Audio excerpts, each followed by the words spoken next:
was talking, I thought about a quote from Zora Neale Hurston, and she said that if you are silent about your pain, they'll kill you and they'll say that you enjoyed it. The reason why that's so important to redistricting, and I think about the numbers, a lot of times people think numbers don't have emotions. Numbers do.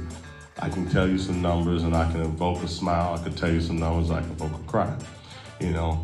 But with that being said, numbers are also real.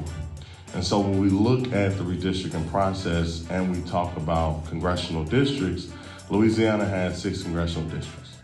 Basically just breaking down quick math, some of y'all may already know this. The way you come up with the number of congressional districts in your state is that they take the entire population of the country, they divide it by 435, which is how many member of Congress that we have, and however many of that and that number you have in your state or close there too, that's how many you get. So in Louisiana, it's 6. So it's very simple math. Now, the question is, why isn't the math that simple when you look at the number of people of color in Louisiana or number of African Americans, which, you know, is about 31% black? Why isn't you can't do that math and say, well, a third of the state is black, therefore a third of the congressional districts should be represented by black people? Well, that's because of gerrymandering. And it goes back to that quote. And it goes back to what Carlos was talking about. So if y'all have the time to drive down to Baton Rouge, you know, next week, is extremely important, because what'll end up happening with the redistricting process is oftentimes they'll say, well, it was a fair process because no one said it wasn't otherwise.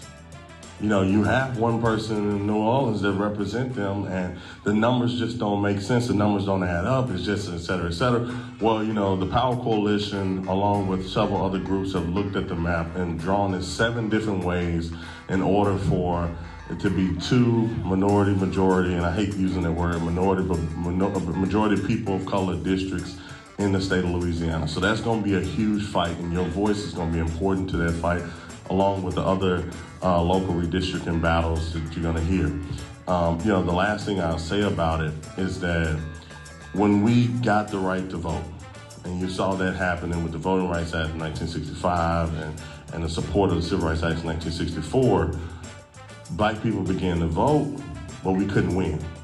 Why we couldn't win? Because we had districts that were drawn in a gerrymandered way.